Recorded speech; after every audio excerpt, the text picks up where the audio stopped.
Welcome to Little Bracket of Horrors, the pod that puts the fight in fright. You have created a monster and it will destroy you. It's alive! It's alive! It's alive! It's alive!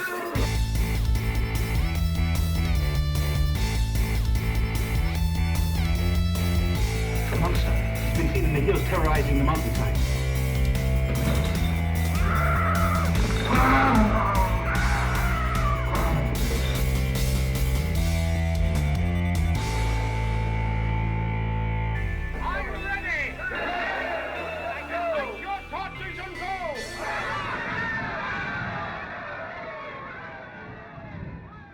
Welcome back, everyone. I'm Derek. I'm Shelly. And I'm Roger. And we are Little Bracket of Horrors. And today we are covering a fan submission movie, and that would be Deadstream from our friend Dustin at the Barrens Hideout podcast and Flicks and Friends podcast, I believe. Yeah, Flicks and Friends is like my home. Barrens is my second home. Well, you're pulling double podcasts. That's so much work. I can only imagine. Yeah, well, I do have a third one too. I don't talk about action movies too much. Oh, okay.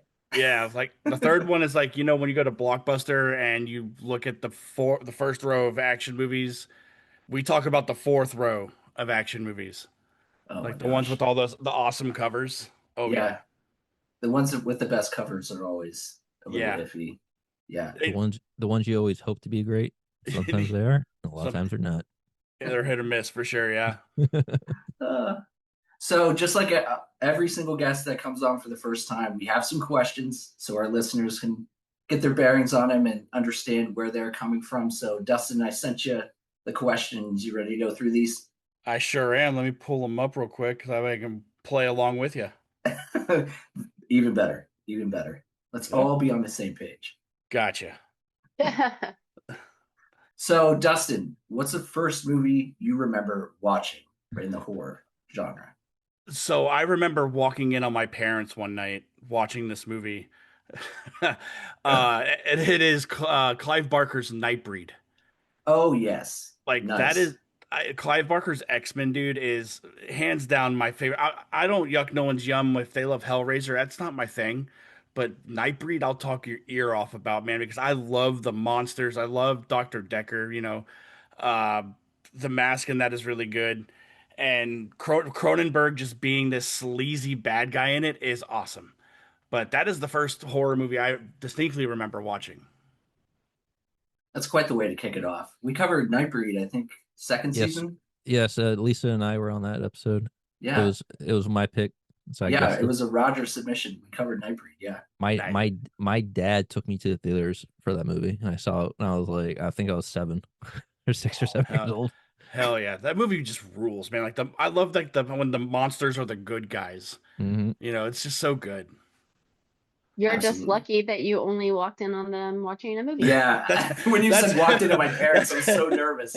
That's how I lead that story off whenever anyone asks me that. That's how I lead it off. Because that's a whole other horror movie. No, I'm just kidding. Yeah.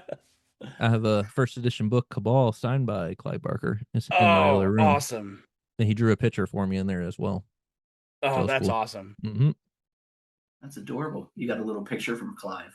That's cool. I didn't have to pay extra for that. No, well, you're just the coolest, I guess. Humble brag. He's like, no brag. Yeah, right. No big deal. Clive Barker's just my neighbor. I flipped him the book, to be honest. All right, let's move on to the next question, which is, Dustin, what was the scariest thing that ever happened to you? So I live about an hour and a half away from a little town called St. Augustine here in Florida.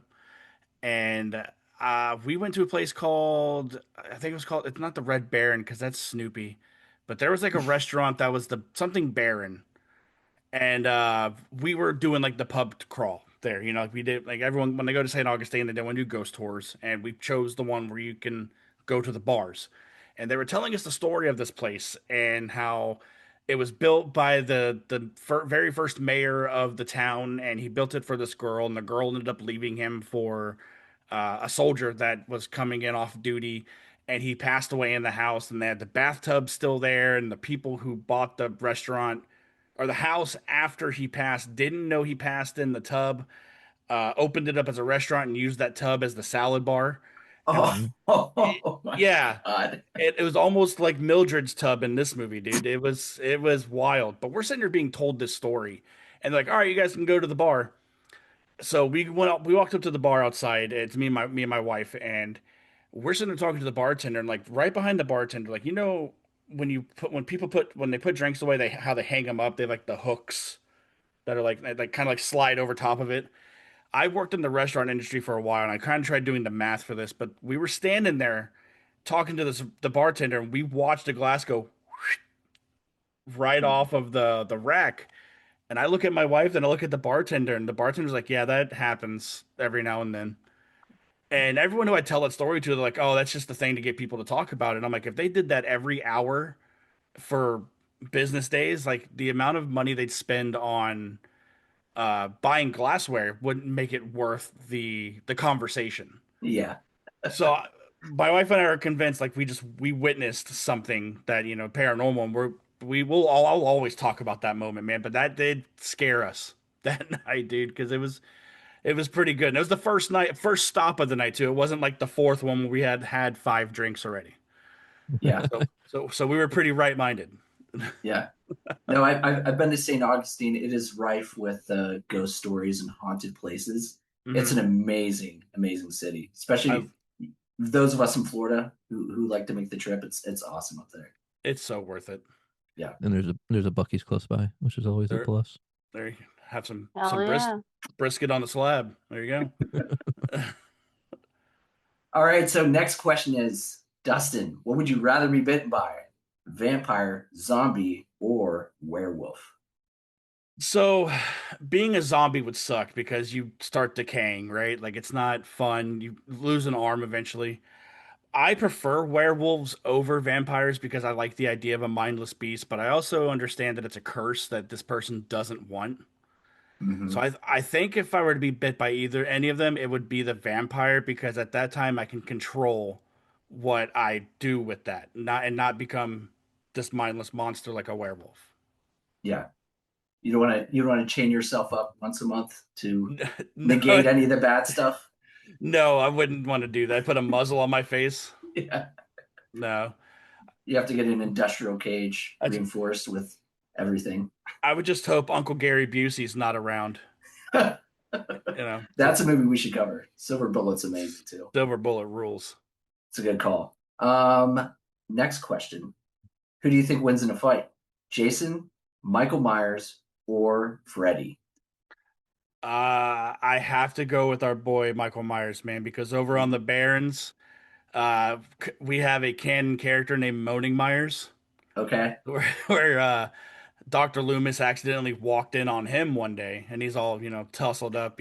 He's just canonically in our show, and being the embodiment of pure evil, I feel like would withstand a dream demon and uh, the deadite that Jason is. Yeah. That's logic. Putting logic into it. I like it. All right. So next up, Dustin, what's your favorite scary movie? Um, Behind the Mask: The Rise of Leslie Vernon. That Wow. movie, I used to work at a movie store here called Movie Stop, and for the longest time, people would walk in, they'd say, "Hey, I'm not really into horror movies. What can I watch to kind of get my feet wet?" And I would always hand them Behind the Mask. And luckily, David Stevie, the writer, and is like very open to talk, which is awesome. And once the sequel started, getting traction, he'd reached out and was like, "Hey, we need to talk about this." And I'm like, "You're telling me that 17-year-old Dustin right now is about to talk to, this guy who wrote this movie that is so impactful in my life that I get to help out with it? Yes, please." That's what an honor. That's Oh, fucking amazing, dude. I can't even imagine. Like, I'm just like trying to convince myself that it's a real conversation. Yeah. Yeah, A little humble brag yourself, eh? I'm Yeah. I'm trying not to, but it was No, it but was dude, you gotta shout that out. yeah. That's so cool, dude. but I love Behind the Mask. It's a banger. Oh, this podcast is also a fan. We covered it, I think, 2 seasons ago, Nice. and I know Shelly saw it before. I had not seen it, and I was absolutely blown away by it. And it was, I think I might have gave it a 5. I can't remember. I love talking to people who have never seen it too. Like I just how smart the movie was for the time too. It's just like you never think about why they always jump out of the second story window when they have the first story windows there, or why the flashlights are always kind of dying. I love that stuff. Yeah, the poking fun at the genre. It does Yeah, it so well, just the way that Scream does. exactly. Yeah. Yeah, Leslie Vernon's a banger of a flick. I agree. Hmm. Very rewatchable, and I too will suggest it to anyone who's never seen it. I love to talk about it. Yeah, that's Yeah. awesome. It's just so good. It's almost it's a comfort movie for me, to be honest. Like just seeing the the behind the scenes of this industry that's in this movie is just so wild. And how like her old Herschel talks about Freddy, Jason, Michael, Chucky like they're, you know, co-workers is awesome, man. Yeah, what a great flick. But all right, so last question. Tell us about your podcast. Where can people listen to them? What are they about? Give us the rundown. So over on the Barrens Hideout podcast, we are a horror centric show, and we are on anywhere you catch your podcast. We do YouTube, we do YouTube Music, Spotify, Apple. Other than doing just the normal movie reviews, every week we also have something we do called Tales from the Barrens, and that's where me, Dustin, and another co-host we'll each bring a short film to the show, and we'll walk through them and kind of create our own little anthology out of it, and we rate them and just talk about short films because they deserve just as much praise as regular feature length films. The Flicks and Friends podcast, we're on everywhere you catch your podcasts, and we're a variety show. So Paul and myself, we talk about anything and everything. And then B Action, I kind of talked about a little bit ago. We talk about the fourth row of action movies and stuff, you put on at parties to make fun of. Yeah, And we're everywhere as well. awesome. Are your social medias? Are you mostly like Instagram? Do you do like any of the TikTok Eh, stuff? I just do Instagram because Facebook was just too much for me to keep track of. I don't do X. Blue Sky was kind of just not working for us, and TikTok is like the endless sea of trying to post stuff over there, and it's almost not Yeah, worth it. yeah. It's a black hole for sure. Are you Yeah, are you guys on OnlyFans or? I have one, Oh, and then Charlie oh, from okay. B Action has one. He hits only beards though. Only beards. Yeah, Sign me up. yeah. Well, awesome, Dustin. Again, thank you for joining us. Thank you for submitting Deadstream to us. And with that, I think we're ready to kick the show off with Dig Up the Bones. And that's where, Roger, you're taking control of this segment now. I And you're am. going to be telling us a little bit about the background of the movie and giving a brief summary. So, Roger, take it away. Ooh, pressure's on now. All right. So the movie's called Deadstreams, released October 6th, 2022, back in the COVID days. It has a 6.4 on IMDb, 90% Rotten Tomato, 74% audience score. So 3 out of 4 people like it, which is a good thing. Mhm. The tagline is "He's dying for followers." So synopsis: a disgraced internet personality attempts to win back his followers by live streaming one night alone in a haunted house. But when he accidentally upsets a vengeful spirit, his big comeback event becomes a real-time fight for his life. Mhm. Starring Joseph Winter. He was also did a segment in VHS 1999 from Hell in Back. He was also in High School Musical 2, uncredited, as What a weird credit. Melanie Stone, also VHS 1999, same segment. Also in the movie Love Switch, she plays Chrissy slash Mildred. Kind of a spoiler, but Spoiler. you probably should have watched the movie already when I listened to Yeah. this episode. So This it's podcast's okay. whole idea is to watch the movie and then join us. So, yeah, come on. And other name I thought was significant was Jason K. Wixom. He was in Permafrost and Chick Magnets, and he was the corner man and Cop Corpse. It was also written, edited, and directed by Joseph and Vanessa Winter, married, husband and wife duel. composed by Joseph Winter. All the score for the movie, all special effects are done by Michaela Keister and Troy Larson. The total runtime is 87 minutes with an aspect ratio of 1:781, which means, folks, it's full screen, no black bars. The budget estimation, 100,000, about 100 grand, which the movie looks great for such a low budget. Yeah. And the gross was $1.1 million. All international, zero domestic. Okay. And distributed in the US by our friends at Shudder. So good, it's scary. And plan started at $7.99. So I also wrote down. What are we doing? Are you guys sponsored or what? No. That was a joke. we had the sponsor joke in the first kickoff episode. I suggested us to be sponsored by Dube Wipes. So still open. Yeah. I also wrote down 2 critic reviews real quick. One that gave it 5 out of 5. This person wrote, Deadstream is a fun and light-hearted horror that utilizes found footage expertly, bringing the medium into the social media era in an extremely believable way. But I also have one from the other side, 2 out of 5, with an ending as unsatisfying as the one they went with in this feature. I'd say Deadstream is an overall disappointment. So we shall see what we rate it as we go along. We shall see. Mm-hmm. Well, thank you, Roger, for giving You're us very some welcome, background on the film. And before we jump in with our thoughts, I just want to give initial reactions to us landing on it, and then obviously, throwing it to Dustin first and being like, why'd you give us this film?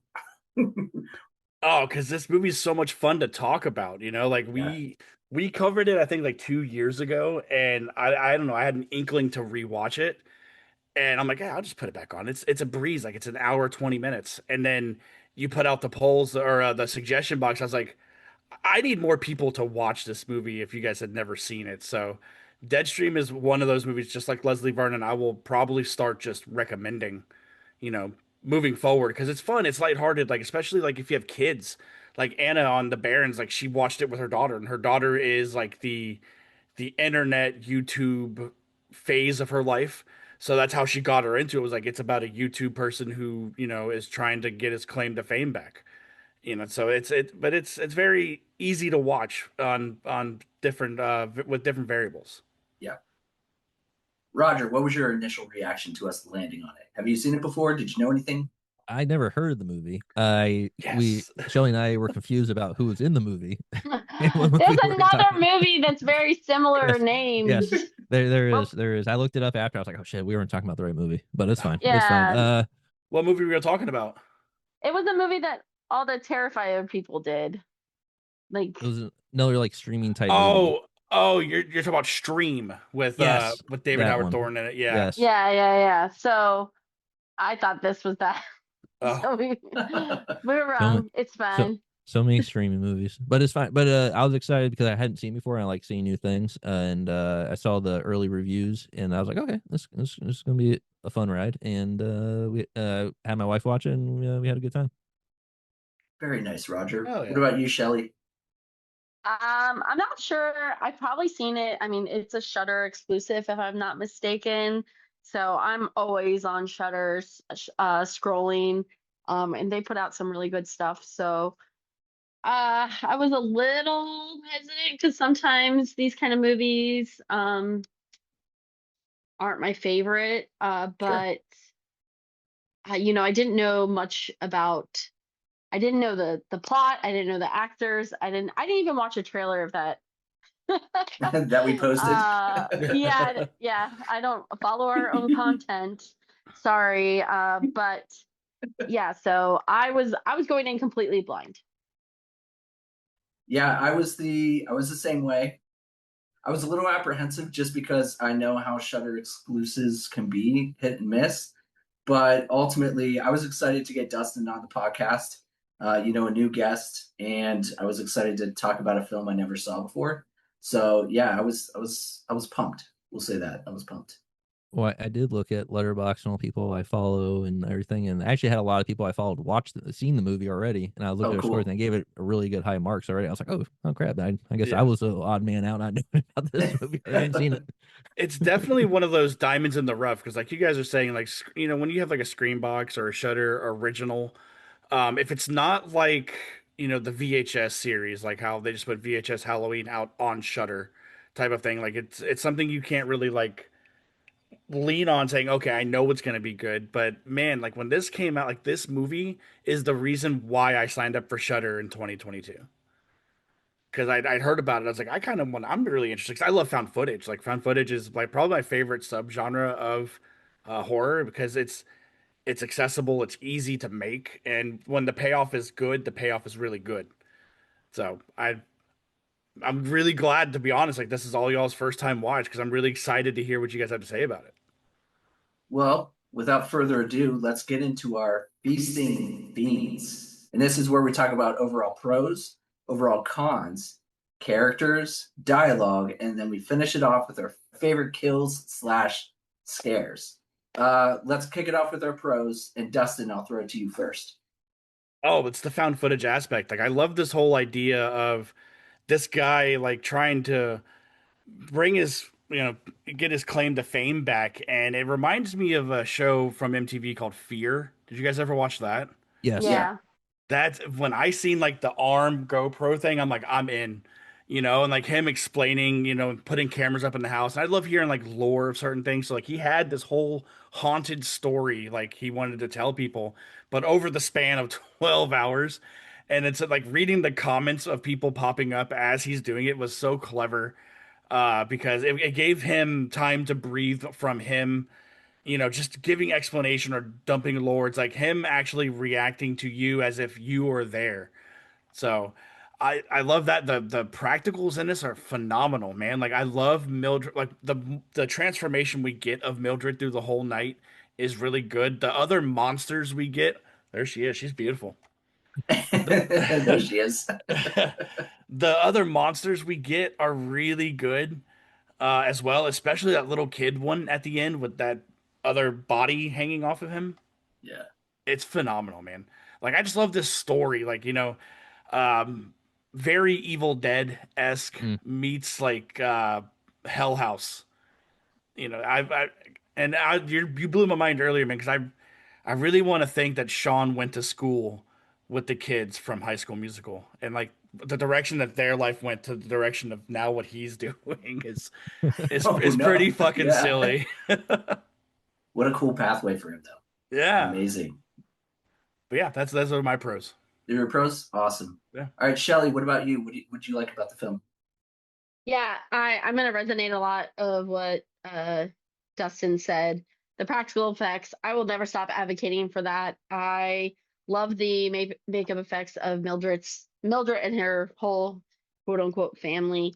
Any movie that's gonna take the time to build a mold and destroy it in the end. I mean, I think that's what gives us true horror and passion for the film. I'm actually going to give it to the Steadicam shooting. I actually thought it was a lot of fun, and I'm not usually a big fan of that.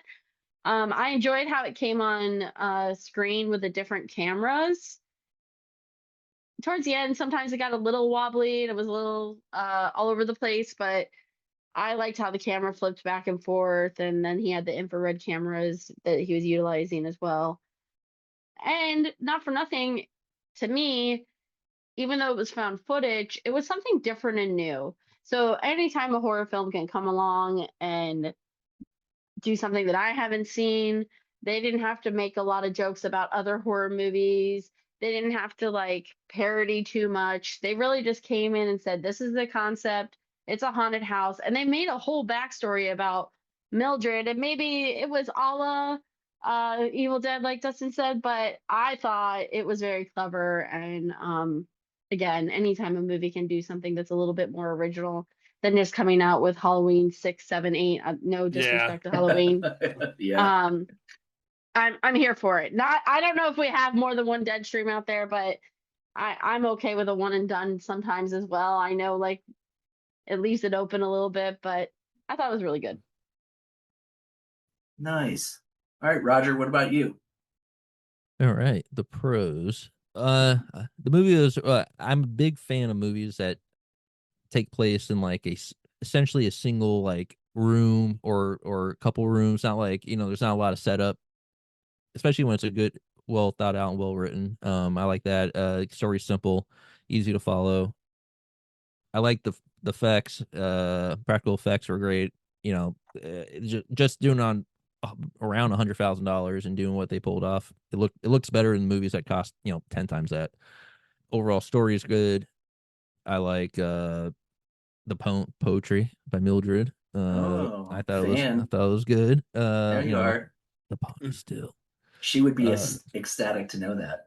Yeah, she wouldn't pick your nose or anything. Yeah. but you can tell it's heavily influenced by like huge fans of like Evil Dead 2 and those type of horror mixed with the comedy. The comedy wasn't like in your face; it was just very subtle, and you had to like you got to just pay attention and pick it up, and it's just really fun, especially on the second time around. You pick it up a little more and you're paying attention a little closer. It's really fun. I also like how he essentially makes fun of streaming culture in general overall. Yeah. How absurd the absurdity of it. And just what you would do just for clicks and likes and follows and money. Which is prevalent today.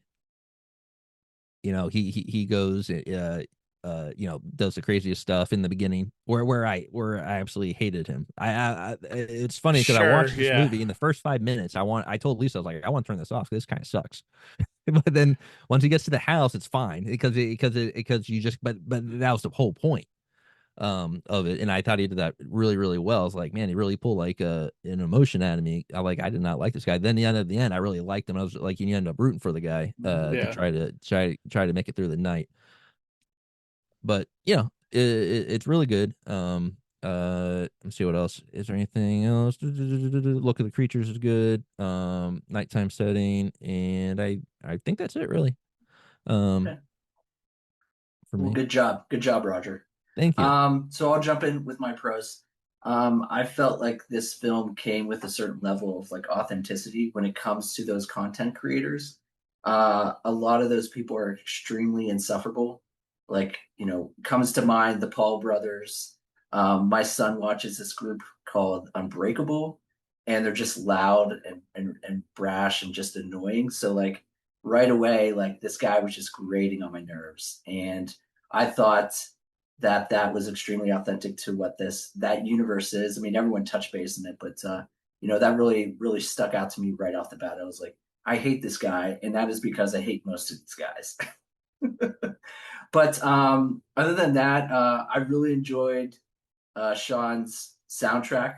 It was, what was it, Shawn Yeah. Carpenter's Halloween or whatever. Shawn Carpenter, yeah. Yeah, but his little cassette tape, like how genius to like add a bit of a soundtrack to this film that is, I guess a found footage style film. But to add that in that kind of funny way, like I really, really enjoyed whenever he took it out, he flipped the tape, press play, and we got some really spooky keys and stuff. So I thought that was awesome.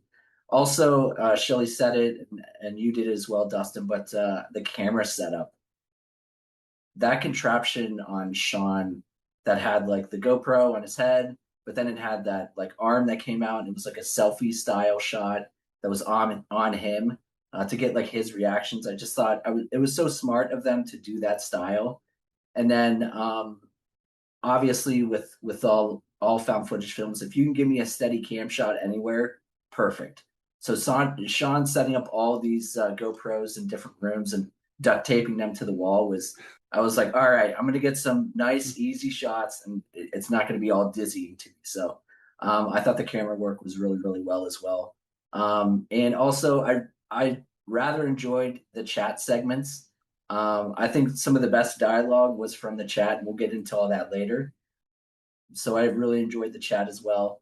And just like everyone else, I was getting, and I'm a huge Evil Dead fan, I was getting a lot of vibes of this being like maybe an homage to like Evil Dead 2 and stuff. It was very slapsticky. I mean, we had a protagonist who had to sacrifice a limb and just like goo and blood, and it was just it was a fun ride. And yeah, that was my pros. So moving on into cons. Dustin, take us away. I don't have any. I have none. Woo! This, like I said, I speak really highly of this movie. Yeah. That's why you gave it to us. You're like, here's a bulletproof movie. I love it. All right, Shelly. I hope. Yes, time will tell. Time will tell. Yeah. All right, Shelly, what about you? Cons. Okay, not for nothing. I did find it just a tad bit long. I like a good banger. Mhm. Not that it wasn't, but I think they could have taken out that whole first scene with him like getting hit by the news articles. Yeah. When you talk about being canceled and shit. Yeah. His apology video. Yeah. Yeah, it just was like, I don't know. Like, I know he referenced back to it a lot throughout the movie, but I think that could have been presented a different way. Maybe just like show the video that got him canceled, or maybe had like something that wasn't like POV showing that he was going to do this stunt to like get uncanceled or whatever. I don't know. It didn't land for me. I thought his realization of the ghost wanting to be monetized was a little stupid, but that's like nitpicky. I mean, it's like what, a ghost from the 1900s? Like they don't. She just wants someone to listen to her Yeah. poems. She's gonna get copy struck. I think the monetization thing comes with the time of now too. Like, Yeah. it's pretty silly, but I understand. Even the ghost wants a piece. Hey, Yeah, right. Piece of the action. Yeah.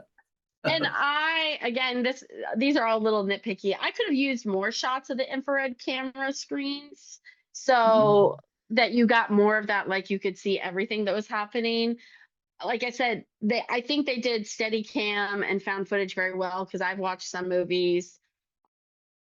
Gosh, what was that one movie? Cloverfield, Oh the my first God. one. Yeah. I almost threw up watching that. So it's not a good time. no, but like this was done in a way where like those cameras were steady. Even like Hell House LLC can be a little all over the place. I love Sure. those films, but I could have used just more of those. Like, I thought it was really cool how he set up the cameras in a different room and they came on, he could see like everything and they're like motion activated. So I would have loved to see more shots of that, but also I would have loved more on that kind of same note of like film perspective, more of his soundtrack. I wanted more to hear it more. It kept on like being turned off and he'd turn it back on. Like, could have just kept it playing most of the time. I would have been happy. So it sounds like you like stuff and you wanted more of the good stuff. We didn't get enough of the good Right, stuff. exactly. Yeah. No, I absolutely I see that. All right, Roger, what about you? What didn't you like about Deadstream? There's not too much I don't like about it. There's not really too much stuff. I would say the only thing, but it's just so it is like when he's like gets really scared and he just like hides behind like this dumbest stuff to hide behind from a ghost, Or, like like, the behind a chair. He goes in the and like goes in put the a sheet over closet. his sheet over his head and think that's going to protect him. But I can understand too that when you're scared out of your wits, just like when you're a little kid, you throw a sheet or a blanket over your head. That's your shield. Yeah. So I'm assuming that's like the same mindset. That's ultimate Yeah. boogeyman protection. Mm-hmm. Yeah. So I guess that's when true. you're like alone in a unfamiliar place, you don't know what's in there with you. You're gonna do what comes natural. So I can see and understand.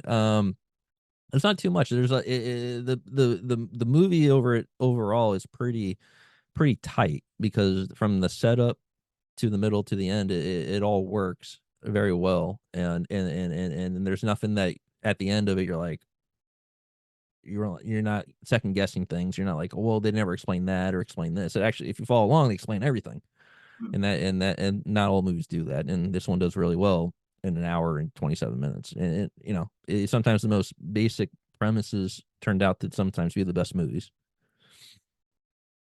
And that's it. All right. So for me, for cons, so right away coming in with like a horror comedy, it's always tough for me because it's not my favorite genre. But Oh, we know that, Derek. yeah, but I did feel like this was more comedy than horror, and it's not that I didn't enjoy the funny parts of the film, but I think for me to be a successful horror comedy, I need that horror element to be a little bit more. There were jump scares, there were solid jump scares, but I didn't really feel tense. And there were moments where they like, when the camera light turned off towards the end, it was like, oh my god, what's going to happen? There were tense moments, but I didn't feel like the weight of it just because I knew something silly was going to happen. So it's starting off, a lap behind when we're doing horror comedies. And that's, there are some films that are exceptions to that rule for me. Like A Cabin in the Woods is a perfect film for me when it comes to horror comedy because the horror is just as in your face as the comedy. So there are exceptions to that rule, but for this one, I felt like they didn't pull off the horror enough. And then the last con that I had is, and it's very much a design of this movie, and it's a whole point of the movie, but it did feel repetitive just being tied to Shawn for the whole film. And we did get him interacting with the chat, and then Chrissy eventually came, and that was nice. But it just felt a little bit like your most annoying character is the one who I'm sitting on his shoulder the whole time. And it was it got grating a little bit. And that was, that was my cons for Deadstream. All right, all right. All right. All right, all right. Well, can I add one more Go thing ahead. into that con area? I just thought about it. It is when you mentioned Chrissy. I said, but I don't know if was another way for them to do it. Its introduction to her was so quick. From that point, is that like right away? I said when I was watching the first time, I was like, "That's Mildred." Like it's Yeah, it's I pretty kind of obvious. clocked it right away that she was like in the house already and like So a it's like, part of Oh, it. yeah, okay. Like right as soon as she walked in. yeah. Well, I think they should have went with the angle where she got there earlier, and I was like, "Yeah, I'm just a big fan. I got here before you even got here. I got in the house and all that." But they didn't play off that. They're like, "No, I just gone through the window," and it's like, that's again a nitpick. But that's the only thing is like if they were trying to make you believe that she was an actual fan, it was just so quick, and it just kind of like, oh no, that's definitely the ghost. Yeah. I think for me, when I was like, oh, she's connected to the house in some ways.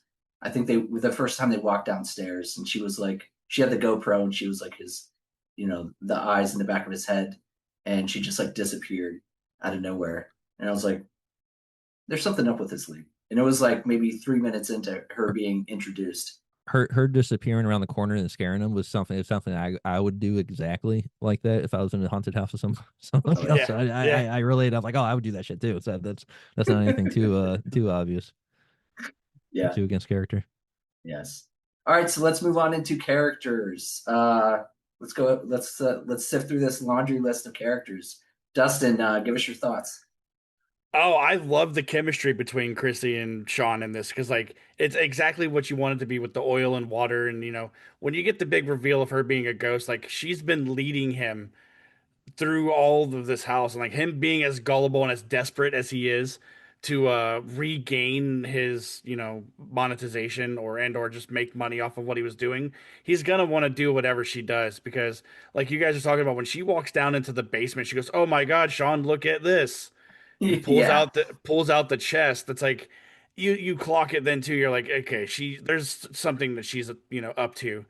But I love the chemistry between these two. And then when it gets like serious later, like when at the end, like when Shawn gets possessed and it ends up in the fucking bathtub, when he already tells himself he's not gonna touch it, he ends up sitting in it and then eating the Ugh. eyeball out of it.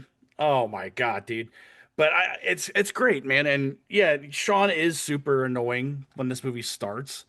But like Roger was saying, is like you end up rooting for him. You end up really caring that he's trying this hard, and then at the end of the movie when he actually apologizes instead of just doing an apology video, it's very sincere, man, and I really dig it. So it's like I feel like that character arc for him came full circle.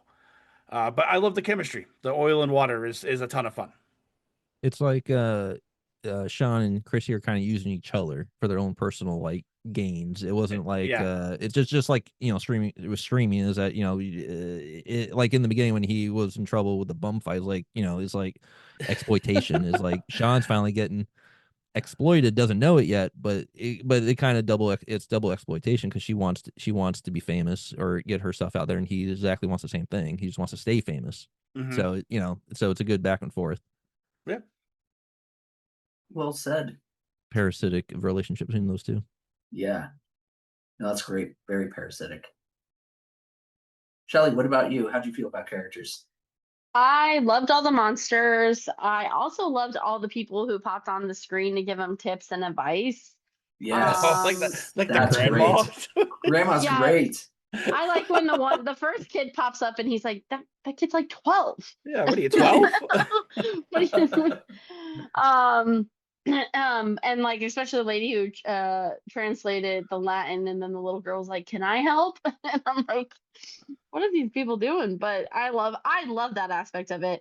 um I know Dustin just said it, Shawn is very annoying, and at first it was giving Onyx the fortuitous, and Ooh. I was about Hello. to be really upset if I had to watch Oh. another movie that had someone that was constantly talking weird, or however he talks.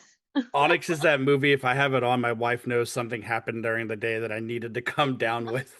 I love Onyx the Fortuitous.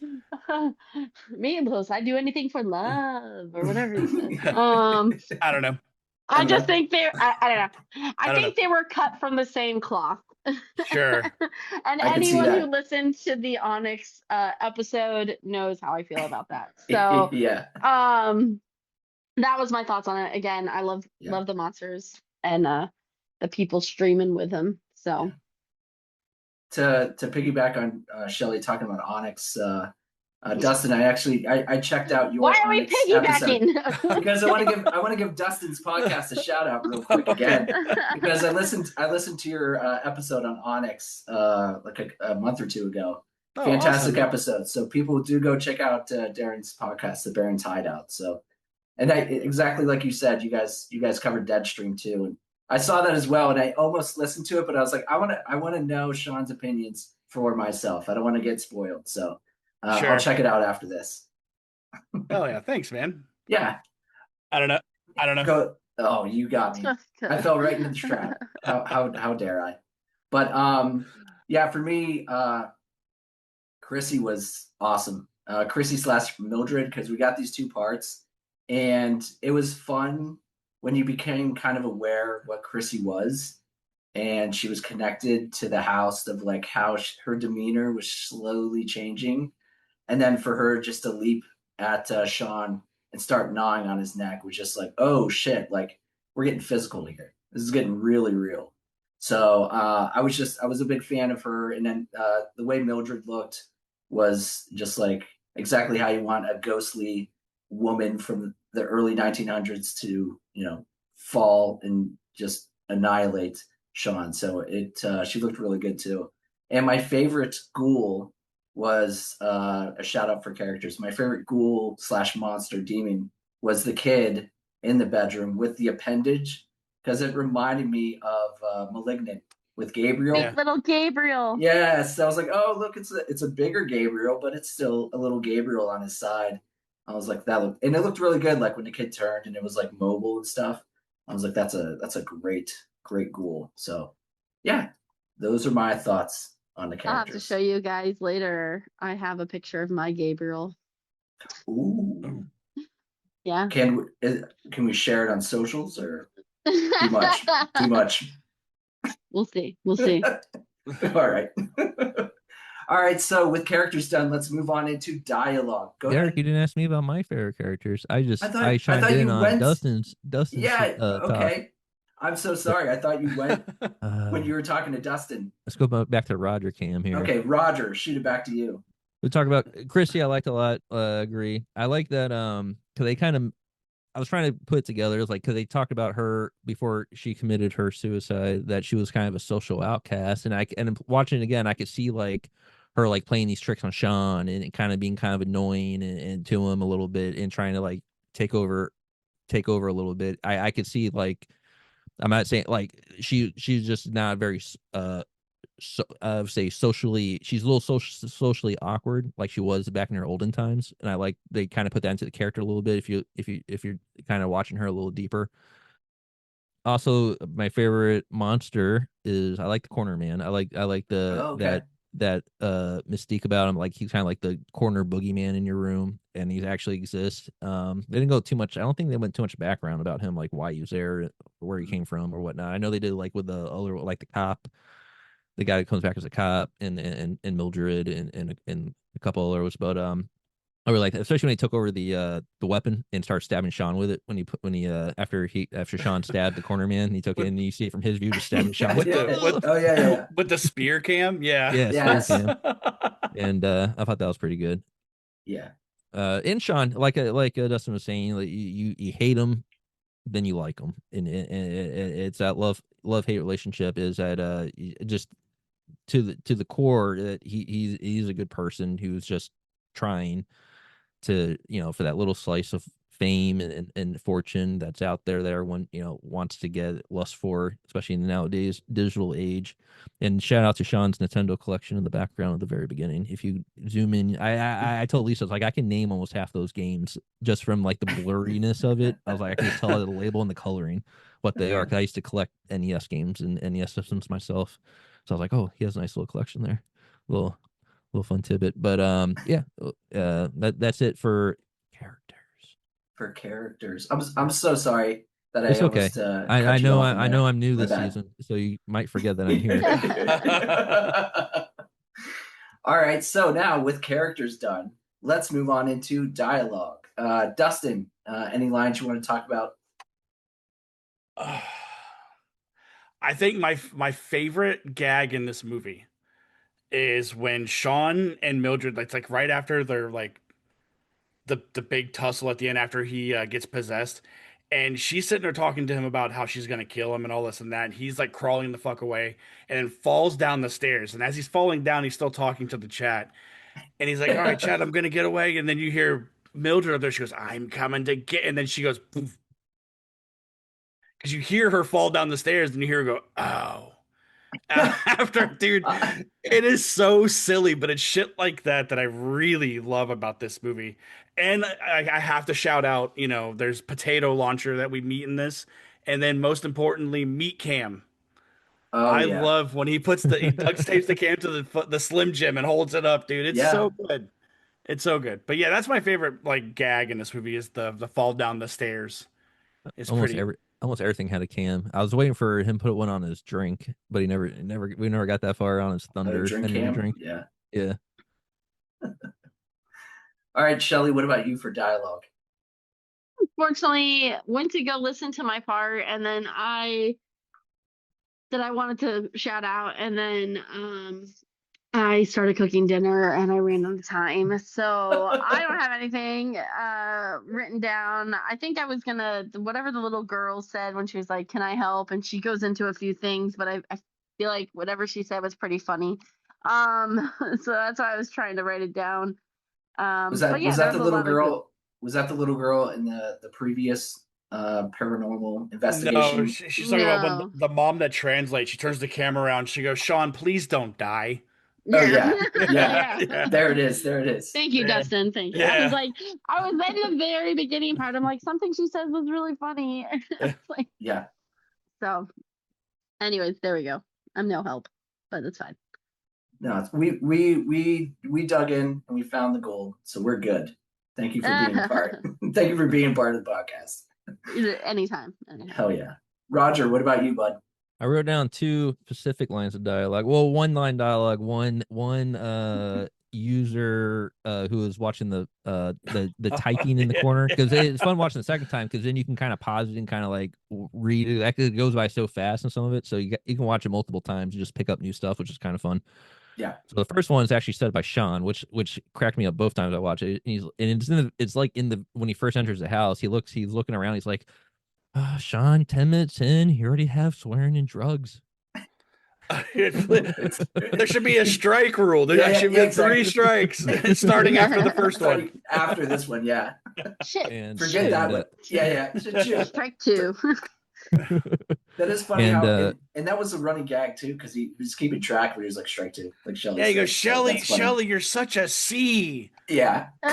Shit like that, dude, is so silly. well, it has to say, because if you put it up on YouTube, you're gonna get flagged Yeah. for Mhm. certain things and all that. So it's very smart written in there Mhm. that they knew like the culture and like the rules of like streaming platforms to make sure they don't say certain things or do certain things in the movie to make sure they don't get like tagged and banned or video removed, which is kind of cool. Yeah. My other thing was it was near the middle of the movie, I think, when Shawn not in the middle, but in the beginning towards the middle. It's so short, such a short movie that it could be in the middle. But when he won't go investigate the sounds, when he says whatever I hear, I'm gonna go. So, and if you read the corner, it says it's real quick. Please sign the Oh, change.org for Shawn to stop being a pussy. That that was made me laugh so hard. that was one of mine too. That was so fucking good. Yeah. I was like, I would write that. I'm like, They're that's calling me. balls and strikes in the chat, man. They don't care. But those are right. Those are two things that stood out. But there's so much good stuff in it that you can just nitpick and just pick out because it's just so subtle humor. It's not like in your face or like pointing it out. It's just going along with him, just seeing what he's seen, and it's just pretty good. Yeah. And to call back to my pros, that was one of the main reasons I enjoyed the chat so much is, when I did find myself getting bored and being like fucking Shawn again, I kept jumping down to the chat and finding different moments that were funny, and I was like, this is a genius move to add these into the film. So Roger took one of mine, but one of my other favorite parts was it was when Shawn was reading the chat when he first got into the house, and I think the username was like Sly Stallone or something, which the usernames were funny too. But he had a slight misspelling, and he said that haunted houses are overdone, and Shawn replied and repeated He mocks the him, yeah. he mocks him. He says, "How can haunted houses be overdone? I've never done them before." So I thought it was hilarious that I'm a person who has typos a lot, and you go back and you're like, Jesus Christ, what am I doing? So Use for it to use be context use broadcast on live context stream, clues. Use yeah, context clues. You know what the fuck I'm talking about, okay? yeah, exactly. You can fill in the blanks. Come on, don't be an a Yeah. hole. I had a quick question for Dustin, who's seen the movie multiple times, probably more times than me. I've only Mm-hmm. watched it twice. I'm sure you've seen it multiple. Now, Chrissy talks about like when she introduced herself. Hey, I'm user blah blah blah on the chat. Does she talk before she appears on that chat, or does her username pop up at Ooh. all ever, or is that just No. something that she just trying to make believable? Like, I'm just curious. I was like, I didn't think it did, but I just wanted to know if you ever went back and like looked. Like, does she pop up anywhere in the beginning before she pops on the screen? No, she pretty much does that to kind of just plant the seed that she's Oh, okay. there. Yeah, and it's one of those where like in the moment where he's so scared, like she's feeding off of that to Hmm. where just about anything that she'll say, he'll believe at that point, because at the end of the day, she ends up working with him, give him the Chrissy cam and stuff like that. So I think she doesn't pop up during the chat at all. I will also go throw back that another. It just popped in my head. I didn't write it down, but the part where he sees the noose and he's like, "Chrissy, come down here," and she's like, "No, you come up Yeah, here. No, you come down here. could. No." I said it They're going back first. and forth. Yeah, that was pretty good. Huh. All right, so let's move on into our favorite kills slash scares. So Dustin, what's some of your best moments that you liked? Oh, I got two, if that's cool. Yeah. I love the bathtub scene when he's sitting there, and he's the guy. He's sitting there talking shit. He shot him in the eye with the syringe of holy water, and then he's sitting there talking to the chat, and it explodes in his face. But I love the callback because at the end of the movie, we get all the ghosts that come back, and the bathtub ghost shows up, but he's got like flower head because his head exploded. It Oh, was I missed that completely. oh, it's beautiful. And then the other I'll have to one watch again. is the cop ghost, the cop ghoul when he shoots the potato launcher, but it has the bobblehead, and Yes. he holds him up, and then the hole's just big enough for the gun to slide into his chest, and he falls down and gets like face level with him. Is pretty funny, and I think his scream is what makes it really enjoyable because it's a manic scream. He does have a good scream. You're right. In that moment, it's very high pitched and Yeah, authentic. yeah, If a ghoul was sliding down a potato gun to get face to face with you, you would do the same thing. yeah. Like no, no, no, no, no, no, no. Yeah, yeah, yeah. No, no, no, no, no, no. Like, just put away the tongue. No. I was half expecting just because of like Evil Dead, but I was half expecting just like bile to come shooting out of his mouth all over Shawn during that. I'm It wasn't. surprised. I'm surprised it didn't. Yeah. Yeah, I was waining for it. What's that, They Roger? didn't have the money for that shot. It I wasn't in the know, budget. I know. We Yeah. got we got to keep that. We got to keep that in mind. I know. All right, Shelly, what about you? Kills or scares? It was the bathtub scene. So good. Yeah, Yeah, I just really enjoyed the dialogue there, and it had a good little like boo scare at the end when the head exploded, and just like the nonchalantness that now he's got like all this shit on his face, and he yeah, just kind of slowly starts to move away from the tub. But I thought that was a great scene. absolutely. It is a fantastic scene. Roger, what about you? Oh, Derek, you noticed I was over here. All right, perfect. Actually, I saw Mildred behind you first, and then I was like, "Oh, there's Roger. I forgot he was here." One of my favorites is the when he takes the sheet off and Mildred's right by his dick, and she bites his Yeah. Oh, crotch. he's It's hiding so in the good. closet. Yeah. And I Yeah. wasn't expecting that. It reminds me of like things like Evil Dead, but also like the movie The Gate. Yeah. Yes. Which I thought, I don't know if it was a direct throwback to that, where his friend's head comes out from like the I think the sleeping bag or whatever, and like bites him and shit. So it's kind of similar to that, but it's so good. And that's a good scare. And I just like dick bite when people get their dick bit. I don't know, it's good stuff. That's good. Hey, grab his dick and Uh, twist it. Yeah. But yeah, well, the other scare because because I have a weird thing with like blood and things. So it's like when he chopped his finger off and like that was like always gives me the jibbies whenever I see stuff like that. Even I know it's fake. Yeah. I know it's fake, but it's still whenever I see it, and it looks pretty good. It doesn't look fake. It doesn't look anything like that. They did a pretty good job. Um, but overall, yeah, that's my big standouts. I probably took yours, Derek. 'Cause I know you like Yeah. I'll, some I'll dick find biting. I'll find something off the top of my Oh, okay. head. But no, just like you said, like the finger chop and it looking. I'm going back to I guess pros a little bit here, but yeah, the finger chop looked good. Anytime like that, or when Chrissy got stabbed in the neck, like that was Mm. another wound that was pouring out with blood that looked really really good too. So but going back to my favorite scare was actually when Shawn had the like iPad up in the hallway, and he saw Mildred hanging in the corner, Yeah. and he would pull the iPad down. There was nothing there, so he kept inching closer and closer. And you pull the iPad up, she's still hanging there, but nothing in quote unquote real life. And obviously, he gets right there. Her face screams at him, and they just, she tackles him, and they tumble down the stairs eventually. But that was a really creative and I think a well thought out scare with what they had and how this film was set up and like how they could utilize the different tools to like make you think something was going to happen and it didn't, because there are tons of times throughout this movie that they did do that. Like the corner man when they first went into the bedroom, he kept holding up the old picture where the corner man was in the photo, and you pull it down, and us as viewers, we were waiting for the corner man to pop out, and it never happened. So they gave us a lot of fake outs, and then eventually that part, it was just like it was the pinnacle of it to happen, and I just thought it was the best scare they had. It was Did he well just written and well produced. did he destroy the protection before that scene or after that scene? I can't remember. He destroyed the protection before Chrissy got there, Yeah. He because destroys the that's how she was protection. able to get in. That was a safe room. Yeah, Yeah. the safety. He destroys it after one of my favorite scenes in this movie, or the one of my favorite setups, I would say. And what setup would that be? Dude, when he's sitting there, because it pans right back to the infrared stuff, and he's sitting there, he finds this bucket and starts pissing in it, and he's just eyes closed, whistling, but his whole chat is saying, "There's a ghost outside. There's a ghost outside your door. Go check your door.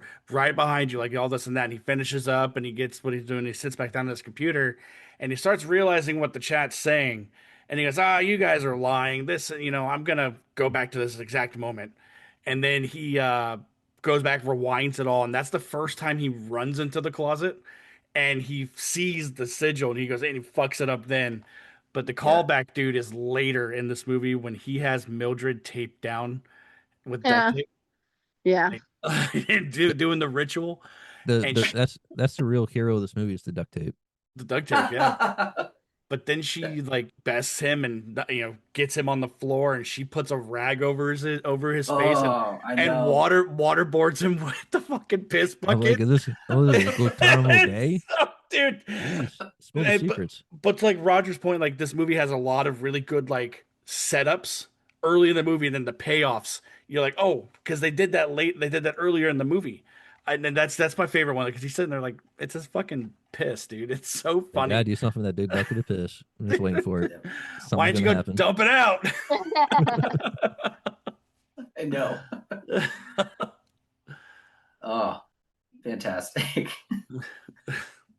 All right. So, anything else, kills or any other moments you guys want to talk about before we jump into I'm final surprised no one cut? talked about the one scare with the because I thought it was pretty good. I just didn't write it down. I don't want to take because there's not it's such a short movie. I don't want to take everyone. So I want everyone to be able to talk about something. But the one where when he goes into the bedroom and you see something under the sheet and just kind of a mass and it Oh, just moves close towards him and he runs in like that because it's gonna happen. You're like, that's gonna shoot towards, but it still made me even jump a little bit when I was watching it. I was like, oh, y- it's just quick little. It's a good jump scare. it's got that the creepy kid element too, because you're like, oh, this is a kid's bed. That's a little body underneath there. You're waiting for him to. Dead kids is scary, man. Mhm. Yeah, Any movie with dead kids, creepy dead kids, it's gonna be a good one. You're in for a ride. yeah, I agree. All right, so let's move on into final cut. And this is where I go over the ending of the film and we discuss and give a ratings of 1 to 5 stabs. 1 stab, no redeeming value. 2 stabs, bad. 3 stabs, mediocre. 4 stabs, good. 5 stabs, masterpiece. I could already hear Dustin giving his stab, but we will wait for that moment. Shawn goes to escape Death Manor by jumping from the second-story nursery window. Injured but okay, he runs into the bush to retrieve the spark plugs he earlier tossed, but runs into some demons and hides out in his car. He grabs his tablet and logs onto the chat to see a video from an old woman named Hetty, who lived in the house when she was 15 and created that Hamza to protect her from Mildred. She then informs Shawn that for his Hamza to work, he must sacrifice some flesh. Suddenly, the demon cop bursts into the car and attacks Shawn, but he defeats the ghoul by shooting and impaling him with the potato gun.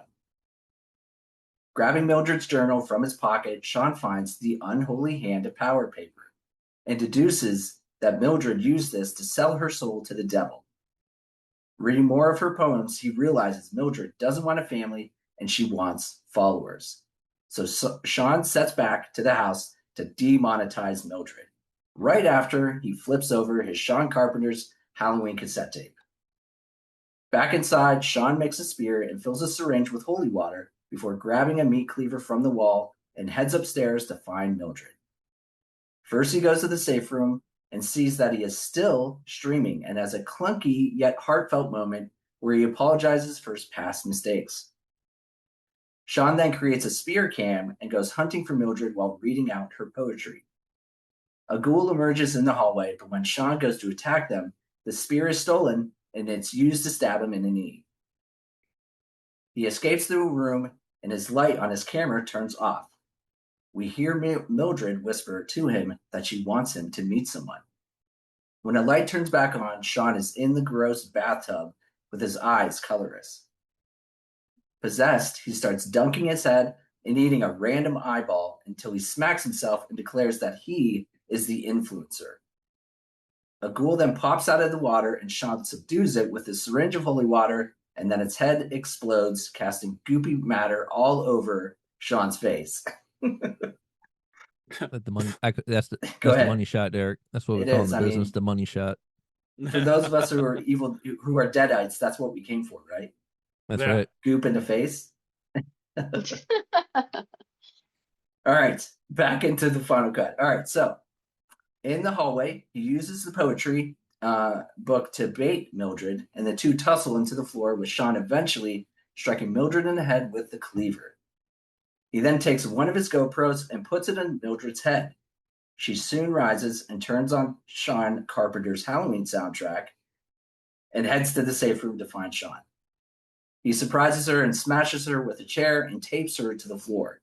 Shawn starts the unholy hand incantation, but it doesn't work, and Mildred knocks out Shawn. They fight some more, and Shawn ends up crawling downstairs. He then remembers ritual requires a sacrifice of flesh. So Shawn chops off his fingers, sending Mildred to a pool of blood under the house. Shawn jumps on stream and celebrates, beating the house, just as the rest of the house monsters surround him as the feed cuts out. The end. How did we all feel about the ending of the film? Dustin, how did you feel about the end of the film?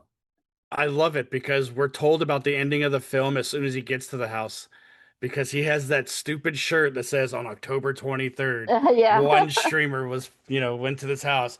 This is the footage that we found. I love that, dude. And we talked about how he was besting Mildred and chopped off his finger. And what got me, and it gets me every single time, is when he's talking to the chat, celebrating that he won. He lifts up his hand, and there's duct tape, but Mildred's finger is It's duct taped to sticking. his hand, dude. It's so fucking funny, and I do. I really dig this ending because, like I said, we it's kind of bookending his journey to this house, and and now he can't leave this house. Shelly, what about you? How'd you feel about the ending? No, I agree. I liked how they wrapped it up. Again, I don't know if there's any plans. I don't know if there's any plans for other ones where like Shawn now haunts the house, but like I thought they wrapped it up. Like you didn't sit there and go, "What happened?" No, the house took him over. The monsters. He's Yeah. now Mildred, essentially. He leads the monsters, I guess. I don't know, maybe. But irregardless, I thought they wrapped it up really good. Nice. Roger, what about you? Yeah, I like the ending that Shawn now has his followers no matter where he goes. Now, is he bound to the house entirely? He can't leave it or not? Because some ghosts go outside, some of them are outside, some is inside. So I'm like, I don't know if it ever goes to a point where that ritual says he bound to the house. It's just that the ghosts are now of the house are bound to him. So I don't know. Maybe he can leave, maybe he can't. But it's open ended. You know, you it's one of those endings where you can kind of just whatever you think is going to happen is going to kind of happen. It's not like anything like cut in stone here, but that's just my take on it.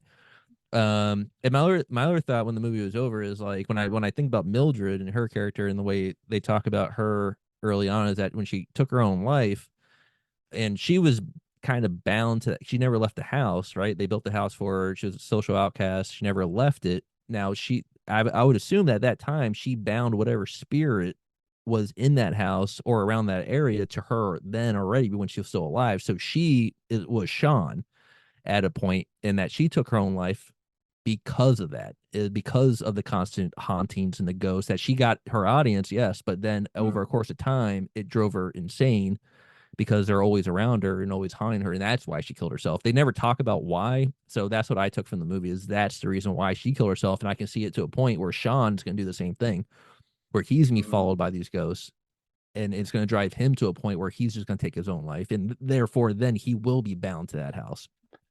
Maybe, and that's just what I took. That's some deep diving thought about this movie.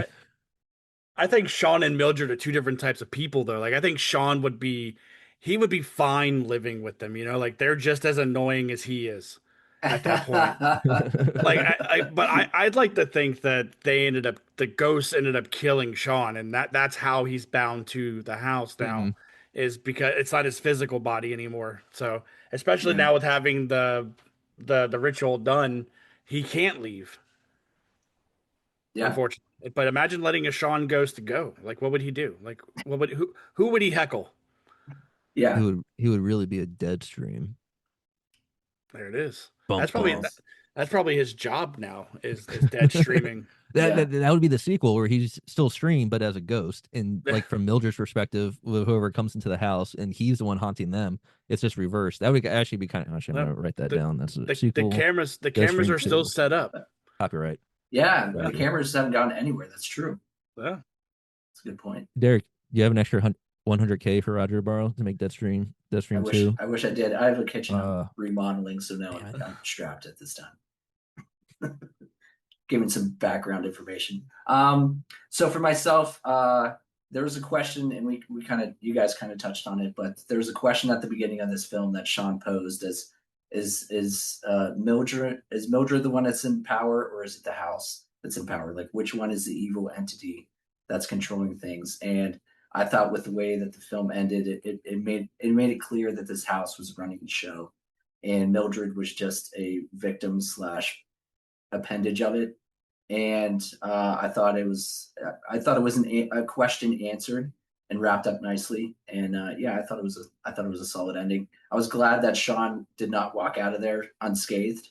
Like I said, he was the most annoying character. So I was glad that he's either dead. However you interpret it, he's either dead or he's now a demon that's got to suffer for eternity. So either way, good with me. So let's move R.I.P. on. Shawn. R.I.P. That's fine. You can say it. All right, so let's move on into our stabs. Dustin, what do you stab Deadstream? Oh, it's a 5 out of 5. Easy. Yeah. Shelly, what about you? Okay. I mean, I thought it was a solid movie. I enjoyed the comedy in it. I don't think they went too far with the humor or any of the gore. Like Derek, he made a good point that it could have used a little bit more horror aspect of it. But great practical effects, fun little Sean Carpenter soundtrack. I'm gonna give it a 4. Ooh, solid 4. Nice. There we go. Hell yeah. Roger, what about you, bud? Dun, dun, dun. Is that a drum? I'm in between a 4 and the 5. I'm gonna go with 4 to 4.5 stabs, half a knife. I liked it a lot, especially the second time around. Nice. After I watched it the first time, even with knowing what's gonna happen, it was still fun because you're still picking up new things and looking and reading all the comments and stuff. So it's one of those ones you can watch multiple times and have a good time with it. Yeah. So yeah, I'll give it a good old 4 to 4.5. Nice. If that's allowed, judges. Yes. We've given 4.5s, 4.5, Yes. 4.38, whatever. It don't matter. All right. So for myself, like I said, it wasn't a bulletproof movie for me. It's always, I'm also factoring in that I'm not a fan of this genre, so I'm trying to be objective about it. But you know what? So I watched this with my 13-year-old son, and that's always awesome when I can actually watch these films with my son. So this was, I watched this the first time. I was like, oh, he can watch this. So we sat down and watched it together, and it was an enjoyable experience to experience a movie like this with him. So I'm gonna give it a half point more than I was originally gonna give it, and I'm gonna give it a 4 stab. Would Nice. you I was give originally Shawn gonna go 3.5. what do you give Shaun of the Dead from back in the day? Oh Jesus, A 3 or a no, 2? it was a 3.5 or a 4. I can't Okay. remember. All right. So it's around the same. I'm using that as the barometer. the barometer of your Fair enough. That's fair enough. horror comedy. Yeah. Do I like it or not thing? So Yeah. Did he like it? Yeah, he did. Good. That's awesome. Yeah, which I spoke of it earlier in the podcast about how he watches all these YouTubers and stuff. So that's very much his dish. Yeah. And yeah, he had a good time. He enjoyed it a lot. He thought he liked the chat. He liked him interacting with the chat a lot. If this movie has some Roblox in it or some Minecraft, it'd been 5 out of 5 for little Ian. Yeah, Ian would have. Some Roblox. He would have gave it the certified stamp. Yeah, I mean there was some booger picking in this, man. Like when her extendo finger goes out and gets that. That's pretty funny. He's like, "Why are you always trying to pick my fucking nose?" Yeah. She has a kink, Some Hey, people like feet. I'm not yucking no one's yum. There we go. All right. So next up is Voices from Beyond. And that's where Shelly goes through our social media posts and shares your guys' thoughts. So Shelly, it's your portion. Take it away. Okay, hopefully you can hear me okay and we can. it doesn't You're good. freeze on me. Okay. I'm nervous now. Okay. Thank you as always for everyone commenting. Thank you too for Dustin participating and giving us this movie. But first up, we got Brian M. He said, "Well, glad we got this out of the way early and have better movies to look forward to." Oh, harsh. He's on that 2.5 Rotten Tomato scale with that. Yeah. Oh man. It He's was one of the him. 8% that didn't like the It was movie. him. It was Brian. It Our was beloved Brian. Brian, who brought us Leslie Vernon. So there you go. Yeah, he did. The concept seemed interesting enough, but right off the bat, Shawn was giving off Logan Paul and Mr. Beast levels of douchebaggery, and I immediately wanted all kinds of terrible things to happen to him. The video comments were a highlight of the film, and they were definitely right about Chrissy making things better when she showed up and not being solely subjected to Shawn's dumbass. I hate that the IMDb credits ruined the twist that she was actually Mildred. The practical effects were another positive, and while I was definitely glad Shawn got fucked up during the course of the thankfully short movie, but it just ends. At least give me the satisfaction of watching him die. If there was a LBOH Hall of Fame for annoying characters, it would be him, Annie, Onyx, the kid from the Babadook, and Alan Ormsby. Not The Sir Alan Babadook. Ormsby! Onyx. Oh, And- Alan Ormsby is our Lord. boy. Don't And- talk about Alan that way. Did he say Derek Oninsky on that list? No, Alan Oh, what? Ormsby. Oh, sorry, I misheard. I thought he said. Ormsby, that. You got me Ormsby. confused. Alan, I know you're watching. You're obsessed with us. Mhm. He meant nothing by it. We still love Also, you. we still love you, Alan. Also, the most unbelievable thing in the movie is not the ghosts and occult stuff, but that Shawn actually finds the spark plugs he threw into the woods. 2 stabs. Great seeing you over the weekend at Spooky. It was great seeing you, Brian. I took a picture with Brian, so Wait, shout out, wait. Brian. Which one's was Brian in the tattoo guy? No, No. Oh wait, I have which I one? have a buddy, Brian, whose Oh. girlfriend is a tattoo artist. That's That's Brian. Brian. Brian okay. M is I met him. I think he was in the VIP party, and he came out to say hi to me and take a picture. It was You awesome. know Yeah. too many. You know too many Brian's. You got to get rid of one. You gotta Right drop now one. on this Too many. podcast. Which one do you One too choose? many. One too many Yeah. Brian's. Oh, man, you'd hate it over on the Barrens. My co-host yeah. name is also Dustin. I know. I know. You said that earlier, and I was like, "Am I missing something? Is he talking in the third person?" No. I wish that was it. I wish. Yeah, So you- no. And I Dustin's. second guessed calling you Dustin this whole night. I'm like, oh. So you Just guys. so you know. So you guys are D&D. We're a Dustin sandwich. Oh, Hey. nice. Oh, Mhm. nice, nice. Yeah. All right. Matt F said, "Oh boy, after the first 5 minutes of this one, I was ready to turn it off." Oh my lord. Shawn, the main character, was so irritating I could barely stand it. But I was doing this for the wheel, so forge forward I did. At the 6 minute mark, I was hooked. The irritating nature Good. of Shawn made the movie that much better. I got a kick out of the physical comedy, and the guilty crotch bite had me tense up for a moment. I thought that Shawn's interaction with his audience was a nice element. In the end, I thought it was a great fun. 3.5 fingers up the nose. That just so Like we know, it. that was not me writing that, even though it was very similar to what I have said on this So- episode. You're Wiener But I agree bites. 100%. The winner, yeah, Winter bites are always funny. Mm-hmm. yeah. Sherry F said, "Let's demonetize this bitch." Okay, is this a great movie? No. Is it a bad movie? Also no. I think it was a good horror comedy. Kind of had those scary movie vibes, but with found footage films. Shawn was awful, but I think he needed to be. It also was about 20 minutes too long.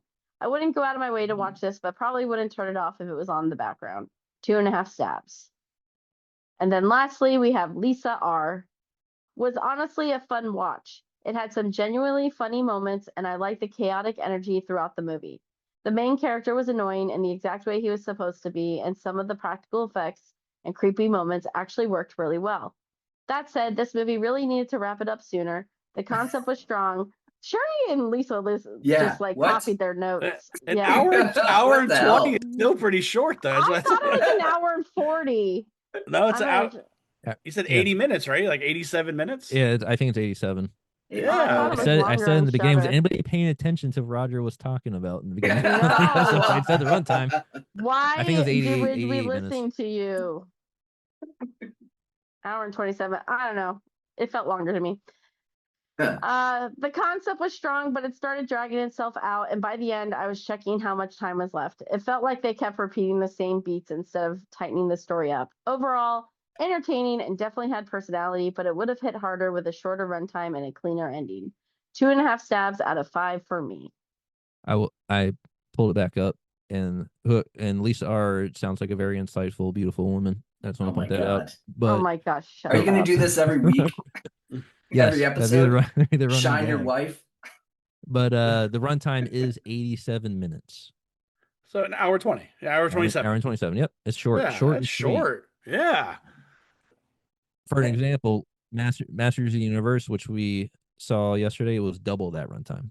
It was over 2 hours long. Yeah, I just watched Boy in the Hair, and that was over 2 hours long too. Golly, Yeah. that's a trip. Yeah, it I just watched Avatar, and I'm still watching Avatar. I started about You're still, a few while months we're ago, still recording this, watching you're it. watching Avatar. I haven't even stopped it. It's still playing. Shelly, was there any more No, voices? that's it. Unless you Okay. had, that's all I saw. No, that's all we got. So Okay, cool. All right. Yep, that was it. awesome. That Thanks, Shelly, for going through and reading all those opinions from our listeners, and thanks to everyone for giving those. was a Next, good You're amount go of ahead, welcome. questions. Thank you for Yay. having me. Thank Thank you for Yeah. having me. Thank you for having me. 5 seasons in. Thank you for having me. All right, so moving on into loose ends. And this is where it's a catch-all segment. If there's anything we didn't get to say before, or if we have any fun facts, this is where we bring them. Dustin, we'll throw it your way first. Got any fun facts or anything else you want to share? there was when he was trying to say Photoshop hack job during this, like he was like explaining to somebody about it being photoshopped, that the cameras had a turn off command that sounded similar to it. And he said it took them about 6 takes for them Oh to my realize God. that the cameras were shutting off because he was saying the Photoshop hack job line, which is just silly. You know, that's also the independent filmmaking, and that's just shit you don't even think of. You know, like why would there be a command like that on something that Yeah. you need? You know, so I think that's Yeah. pretty sweet. But all in all, man, like I want a sequel to this movie? No, I think it's fine as is. What would be fun is like a web series, like Oh something yeah. on YouTube. Give me like a 10-minute something here and there of what either Shawn alive or dead streaming would be a ton of fun. I think that'd be pretty interesting. No better place for that than, on YouTube or, Yeah. Twitch, whatever streaming platform people want to use. So awesome. Shelly, did you have any loose ends you want to bring? I think you know the answer to that. I do, but you know me. All right, moving on to Roger. Roger, do you have any fun What? facts or anything else? Well, I did have one more funny line that I didn't read Oh, because okay. I didn't realize I wrote another one, and I have trouble reading my handwriting sometimes, as we know this from previous Yeah. episodes that I've guested on. But it's the line about the garlic I thought was funny was when he goes, "Aha, garlic!" Then he throws it, and he's like, "Oh, garlic is bullshit." I thought it was pretty. Yeah. I thought it was pretty good. Dude, Just throwing an old troop of horror and just like it's not everything I see on TV works. his Yeah. mom packed him a survival kit. But the holy water came in good Came though. in clutch, yeah. Yeah, not it the garlic. did. Garlic is bullshit. Even though garlic is delicious and everything, and you can never have too much garlic. Just It's the best. Yes. I think there's a line you can draw with garlic. There is, but Yeah. Dustin, if that's you're fighting words. if it's the right That's amount, fighting it's words, I mean, buddy. I tell my wife the same thing. My wife loves garlic, and I'm like, there's a line you can draw. I bet she never gets sick because garlic is a She natural. doesn't. Yeah, it's right because the garlic isn't like natural medicine. It's like a natural probiotic or whatever word I'm trying to pronounce. you'll get there. Yeah, I'll get there. I'll sound it out. I have trouble with my S's and H's and P's and sounds. But overall, a good movie. Glad we watched it. A very good pick by Dustin. Yes. I from his Success. love for Leslie Vernon, when he said that, I was like, well, it makes sense why he also likes this movie too, because it's kind of follows that mockument. I would say it's not really mockumentary, but found footage mockumentary, whatever we want to call all those types of movies, and which I'm a fan of too. When they're done well, because sometimes when they're done not well, they're not very good, and it feels like for an hour and 27 would feel like 3 hours when they're done bad. But this one flies by. Sorry, Lisa. Sorry, whoever thought this was too long. But that's it. Okay, so I got a couple interesting facts, but so Deadstream was filmed at the same house as the 1999 HBO film Made Men, which stars Jim Belushi. I don't know the film myself, but that's what IMDb told me. But the house, which is located in Benjamin, Utah, is actually in an abandoned pioneer property, which the locals call, are you ready for this? The Benjamin House. Ooh. It sounds like a nice bed and Nice. breakfast on the weekend. That's Sounds fun. how you name things after the town it's in. So Yeah. smart. Good job. Other than that, so filming production on this took 7 days, which is pretty crazy. I know post production took a while, and probably pre production of like finding locations, scouting. Obviously, that takes a chunk of time, but filming itself taking place in 7 days is kind of crazy. But I think But you see that a lot with like low budget projects and got to get in and but get out. especially when you're going. I'm not sure if it was well, they shot it somewhat looks like shot at night, but you can do that. You can turn light in the day into darkness in post, but they didn't have Yeah. any money, so I'm assuming they shot it at dark. So I'm assuming they were working 7 days and they had to do night shooting. Plus, they could shoot during the day in the house if they black out the windows. So, but still, it's like, did he sleep? Yeah. In 7 days, did he sleep? Because that's a lot of coverage in just 7 days of what they did, especially with all the cameras, make sure it works, multiple takes, camera's not working like Dustin said. Yeah. So it's it's really a power of how good of a filmmaker these people are when you can pull something off that fast with no money and come out looking better and feeling better than most a lot of Hollywood big budget productions. For example, Obsession, which was one of my favorite movies of the year, was filmed in 20 days for $750,000. So you Yeah. can and that looks better than most feels better than $100 million budget movies. And it doesn't and I've always been what I say in my letterbox is I don't care about how much movie costs. I just want it to be good. I just want to have fun, and that's what this is. Yeah.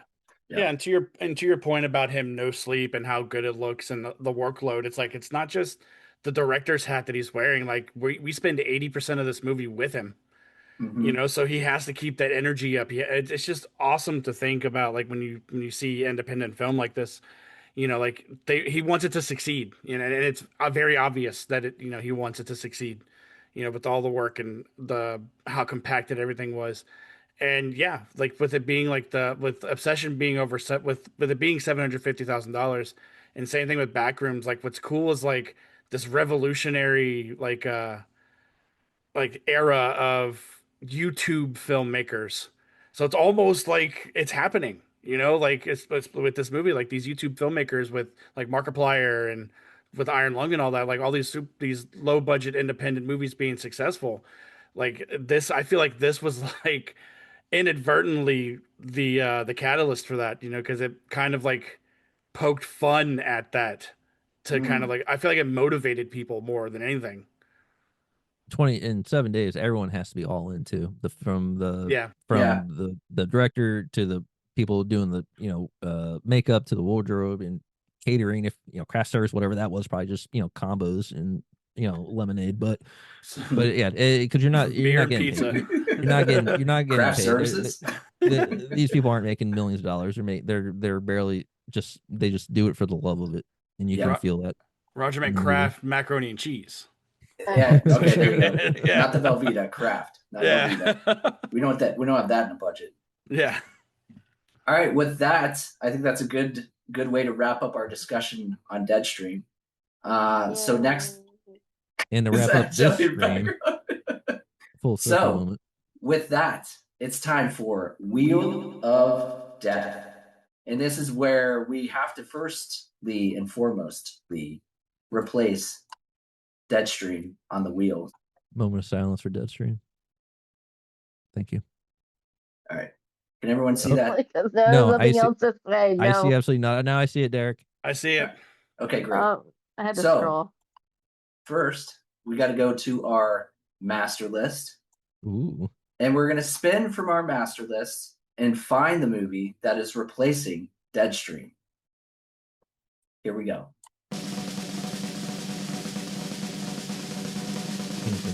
Green. Oh, ooh, brain scan. And we have Brain Scan replacing Deadstream. So let's go to the Wheel of Death and take off Deadstream. I almost put Deadstream again.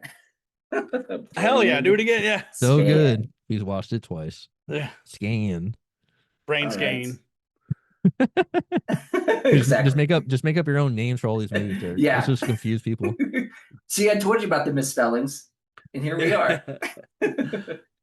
All What's right, the so devil did? let's go through the 10 movies on the wheel before we spin it. So, first movie is Caveat. Next movie we have is Planet Terror. Then we have Terrified. Next is A Bay of Blood. And then we have One Cut of the Dead. Next up, The Orphanage. Then Brain Scan. Next is Together. After that is Evil Dead. And finishing off our Wheel of Death is The Unnameable. Once we figure out what that movie is, we'll Yeah. name it. The Unnameable? Yeah, it's Yeah. just it's the we It's don't the know. unknowable. It's the untitled sequel to another movie. Yes. All right, you guys ready to spin? Let's Ready? spin it. Let's All right, get let's- no whammies. Yeah. 1, 2, 3. Wheel, Wheel of of Death. Wheel of Death. Oh my gosh. Oh God. We have landed on the film we were just making fun of. The Yes, Unnameable. we willed that into existence right there. We did. This is actually another viewer submission. This is Charlie C, who gave us Unnameable. Okay, and this is 1988. The Mhm. unnameable college students who retreat to an early 18th century mansion. That sound about right? I don't know Yeah, anything that sounds about about it. It right. sounds just like the movie we watched, so I can't wait. Another retreat to a mansion, haunted house. Let's go. Looks like it's on Prime, Tubi, and Plex, so people can Okay. stream it there. Tubi for the win. Yay, Yes, Tubi! Tubi for the win. All right. So before I sign off on the podcast today, again, I want to thank Dustin for submitting Deadstream to us. I want to thank him for joining us on this recording. And Dustin, I want to give you a minute again to please share the information of your podcast and where everybody can find you. Absolutely. Again, thank you guys for letting me come on and gush about a movie that I love. So, yeah, so the Barrens Hideout you can find anywhere. We have YouTube. We are on YouTube video platform. Anywhere you catch your audio platforms. The Flicks and Friends is just audio. Anywhere where you catch your podcast, and same thing with B Action is anywhere you catch your podcast, you can check out B Action. That's if you're into shitty action movies. Do you have Instagram handles that you want people Yeah, can look you up? all of our Instagrams is our names. So it's on Instagram, you just type in the Barrens Hideout Podcast. You'll see us, Flicks and Friends Podcast, and B Action. You'll find, and I run all three. Awesome. So it'll be me you're interacting with. Oof. Yeah. There's nothing worse than running social medias. Yeah. Oh, it's all good. I like making the connections and being Cool. able to pass along that information. You have a much more positive outlook on social media than I do. But That's awesome. It's nothing but good times on social media. Everyone's so Yeah. nice to each other. No There's one You know lies what? on social media. and no one ever talks about their political preferences. Ever. Yeah. Oh, shut up. Good job, Roger. But I do want to apologize to the viewing audience because I didn't gel my hair this time. So you got the old fresh Roger out of the shower, no gel, just all kind of going all natural. Yeah. I can tell you that editing ain't fixing that, sir. I'm sorry. No, it can't. Let me get a filter. Let me Put throw a filter wig on him. I'm so glad we touched on that too. Yeah, thank God. Yeah. I don't Awesome. know if the viewers could have handled if they didn't know. Yeah. All right. So Love you, Roger. everyone Me loves too. Roger. You're still loved. All right. So next episode drops June 25th. Don't miss out and tune in to the end of the season where we'll be taking all the films we watched and have them battled out in our deathmatch tournament. If you listen on Spotify or Apple Podcasts, please give us a rating and review if you like what we do. If you follow us on TikTok, you can just search our name, Little Bracket of Horrors. If you're on Instagram, it's at Little Bracket of Horrors.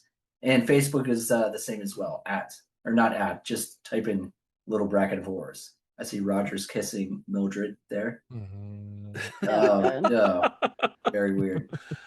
But we also have t-shirts available. You can go to tpublic.com and just search for our name in our search bar, or you can go to our socials and click a link from there. But yeah, thank you everyone for tuning in. I'm Derek. I'm Shelly. And I'm Roger. And I'm Dustin. Yay! Yay, Dustin. You did it. You didn't even have to be told. Good job. But thank you guys for listening, and we will catch you on the other side. You have created a monster and it will destroy you. It's alive! It's alive! It's alive! It's alive!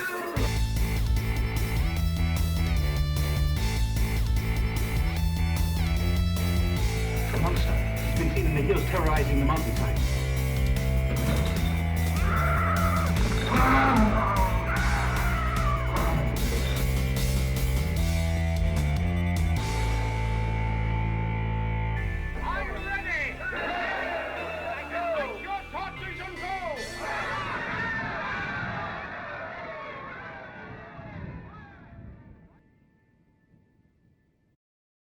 Yeah, I just remembered a time when I had Roger's finger in my mouth. Yes. What? She fed me a chicken tender, and I just sucked that bitch down. I thought, Fingers, Including your finger? hand fingers included. Yeah. Your yeah. depth perception with your mouth is off. How many knuckles did you get? How many Shelly's I think I knuckles? went down to the One. first. I went down to the first knuckles. First That's knuckle. pretty It was far. that. It was that much. You went past the There you finger. go. Pointer finger. If her finger was a penis, I would have given. Oh, Jesus. That's Oh, how. God. That's how far deep down my throat it went. There it goes, would have been yeah. oral sex. I mean, now I have a visual, so thank you, Roger. You're welcome. You're welcome. We'll show you next time we see you. You just gotta know the party degree trick, of yeah. what I did. Yeah. Yeah. So are you guys all local, like Orlando local? Here, I'm in. just don't share me. Oh, No, You cut that this out. this there's yeah. the woman What's up? behind the mask right there. Yes, we are. We're all in like the. So Shelly and I are over in Clearwater, and then Roger's in Lakeland, and you live in Orlando, right? I live in Orlando, yeah. Cool. Oh, okay. Do you Yeah. work at Universal, right? I work at the Hard Rock. Oh, okay, nice. in Universal. Yeah, I work at in the concert venue next door Oh, to nice. it, Yeah. yeah. I get Awesome. paid to watch shows. Cute little Yeah, venue. dude, that's the dream. That's Yeah. awesome. Are you going to Halloween Horror Nights at all? Oh yeah, I love going. Yeah. Rise up. Rise Yes. up. I have to like opening. So how it works with me is we are given like when they announce Horror Nights and everything going, like we have to reserve nights. I can't go up there and just scan my Sorry. badge anymore. So it's like I have to go and like on our ETOD, which is like the where we get like our comps and stuff. And I have to reserve our nights. So that's one of those where if I know a little bit of ahead of time, and as soon as they launch them, I can try and book my night for that. Oh, cool. But I get to go preview. I do get to go preview night, which is pretty. I Awesome. was curious of when they would do preview this year because Premium Scream just gets earlier and earlier and earlier. So They usually do preview night before Premium Scream, and it's usually like the Tuesday or Wednesday before. Yeah. Yeah, so like if Premium Scream is that's the day before it opens. I think it's the Thursday, so it'll either be that Wednesday or Tuesday. Okay, cool. For preview night. Yeah, for team member preview. Yeah, it's pretty sweet. It's pretty. We're sweet. big fans. Yeah, I love Horror Nights. This is our first year doing the Rip Tour. So, Shelly, you've done the Rip Tour before. I've done it a few times, but I like to do it on first. anniversary years because usually those years are pretty big, and they bring in a huge draw. Mm-hmm. So I like, and we do a private one, so we get like 10 people. That's the way. That's the way to do private it. One, and then you have like, because what people don't get is if you do the non-private, it's basically here's one time through each of the houses, and your badge gets you express like in the rides for the rest of the evening. Whereas the private, like you can do whatever you want. Like you can basically cater the night to like however you want to do it. So. And you guys have like pit stops too, right? Like you can. Yeah, there's bars and everything. Like the Jimmy Fallon upstairs, there's a bar up there. There's a bar in the seafood restaurant Landry's, I think is what it's called. And then there's a few. I think there's like one other bar, but there's also food. So like you get there and you get to go do like a little buffet thing. And Yeah. in the past couple of years, they've been putting foods from the booths there, so you can try like how they do all the specialty foods and whatnot. Did they have those Um, not deviled eggs from last year? Did you guys I try don't. those? They had like the buffalo chicken one. We did not try the deviled eggs. It They is had what? so. It's a gelatin. It was we I got to try them. It was a Ugh. Jello. But dude, like if you're looking at it, you're holding an egg. Yeah. It's how scary it is. And you bite into it, and it's like a coconut jelly. And then the pineapple whip. It's odd, but they had It was like like a panna cotta or something like that, didn't I think they described it as? yeah, they had like hot spice on top, which definitely helped. But it was weird, but definitely worth the try. On a side note, I actually made double eggs this past weekend on Friday Of course you did. for a Saturday Wow. movie marathon at my friend's house, Brad.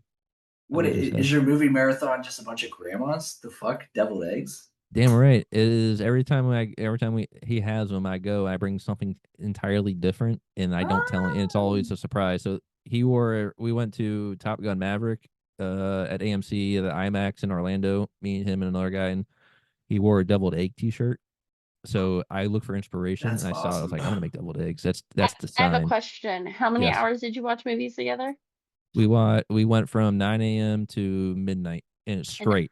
It was and with like a 30-minute break Dude. for lunch and and dinner. and how was the smell towards the end of the night after all those deviled eggs? It's fine. We all Oh, okay. there's only Okay, like sure. 7 of us Hmm. this time. Usually there's up to 12. Yeah.